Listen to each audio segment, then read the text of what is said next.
Hello everyone, today I'll be making brown sugar boba. I got this recipe from another YouTube channel. It's called Emmy Made in Japan, and I really recommend that you check it out. It's about this girl named Emmy, and she just makes a whole bunch of different recipes, and she made this brown sugar boba, so I'm really excited about making it, so let's go ahead and get started. We're gonna start by adding 60 grams of water to a small pot. Make sure that you have exactly 60 grams. I used a precise food scale because if you don't have the right ratio of ingredients, the recipe is not going to turn out very good. And we also have right here 40 grams of muscatavo sugar, so it's very important that you have muscatavo sugar. It's a sort of like a dark, very dark brown sugar, and it has a ton of molasses in it, and that's what gives boba its unique flavor, but it definitely has to be muscatavo sugar. And now we're just going to go ahead and turn this on low, and we're just going to slowly dissolve our sugar and water mixture until all of our sugar is melted into a syrup. Now that our sugar mixture is dissolved, we're going to take it off the heat, and right here we have 90 grams of tapioca starch, and we're just going to add around 2 large spoonfuls of it to our mixture. And I'm just going to go ahead and combine this while we're off the heat. And we're going to want to do this to reduce our clumping effect and to incorporate it better into our mixture. And we're just going to continue to mix this. And now we're going to go ahead and we're going to put this back to low heat until it starts to thicken. Now that our mixture started to thicken, we're going to take it off the heat, and we're going to continue to mix it a few more times around, because basically what you're doing is you're scraping the coagulated bottom and then mixing it into the liquid top.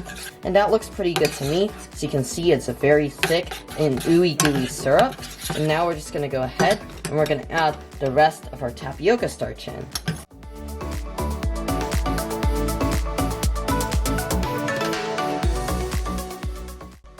Alright, now we have our boba dough, and now we're just going to go ahead and we're going to put it on a lightly tapioca starched cutting board, and we're just going to use our spatula to take this out.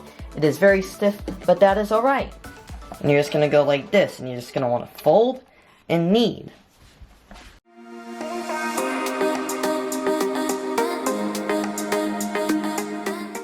Now that we have our dough, we're going to go ahead and we're going to roll it into a cylinder. And now that we have this cylinder, we're going to go ahead and we're going to cut that in half. We're going to set one of them to the side. And then we're just going to cut this into maybe around thirds. And then as you can see, we just have a small chunk of our dough. And we're just going to go ahead and roll this into a long snake.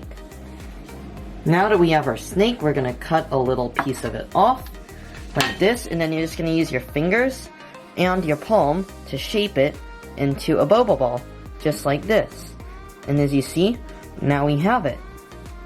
One boba ball. And now that we have that, we're going to go ahead and get our bowl of tapioca starch.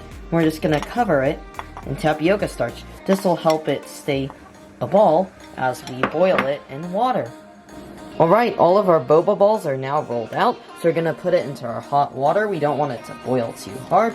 So as you can see, I have it lightly simmering. And now we're just going to wait until they float to the surface. And then we're going to set our timer for 20 minutes. Right now I'm just mixing them around the pot because this is the time where they tend to stick a lot. Now that our boba balls have risen, we're going to set our timer for 20 minutes. It's been 20 minutes now, so I just turned the heat off. And we're just going to go ahead and we're going to cover this and we're going to set the timer again for 20 minutes. And then our boba will be done cooking. Alright, it's been 20 minutes, and as you can see, our boba sank to the bottom of the pot. So let's see how it looks. Ooh, wow! That looks actually pretty good. That looks kind of like what you would get at a boba place. They're a little bit misshapen, unfortunately. I'm not sure why. Maybe I needed to put them in a pot a little bit more carefully, because as you can see, I just put them into a bowl and I just kind of dumped them in there. Next time I might be a little bit more gentle, but these look very, very delicious. And as I'm pushing them against the side of the pot, they look like a very soft and velvety texture too. So I'm really excited to taste this. And now we're just going to go ahead and we're going to take them all out of the pot and let them drain for a few minutes. Now I'm going to go ahead and add 70 grams of muscatavo sugar to our warm pan. We're just going to want to go ahead and flatten this out. I have it on low heat because I don't want it to burn because muscatava sugar tends to burn very easily. Now we're gonna go ahead and add our drained boba into here. As you can see, it's stuck together, but that's no problem because our muscatava sugar is gonna melt down into sort of like a syrup, and that's gonna help unstick all of our little bobas. And now we're just gonna go ahead and we're just gonna use our spatula to mix this around.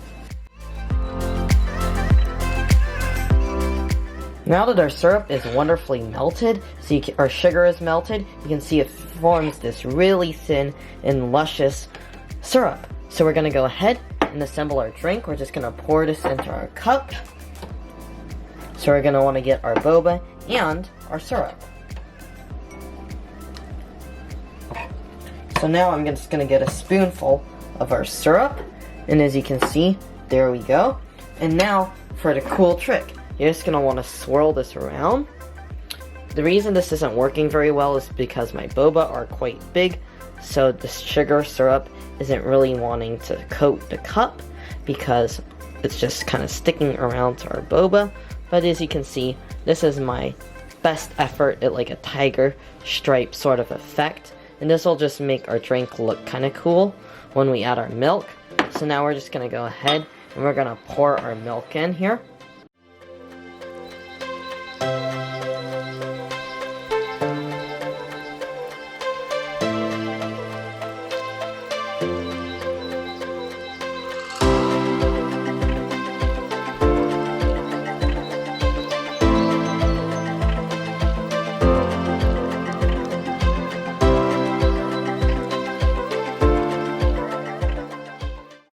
Alright, it's time to try our brown sugar boba milk, and I really can't wait. Let's give our milk a taste first.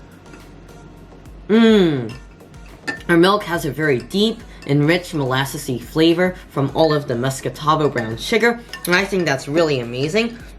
Now, I'm just gonna go ahead and try one of our boba balls. I'm just gonna kind of eat it like a soup because I made them way too big so they don't fit through my straw. I'm just gonna try it like this with our spoon.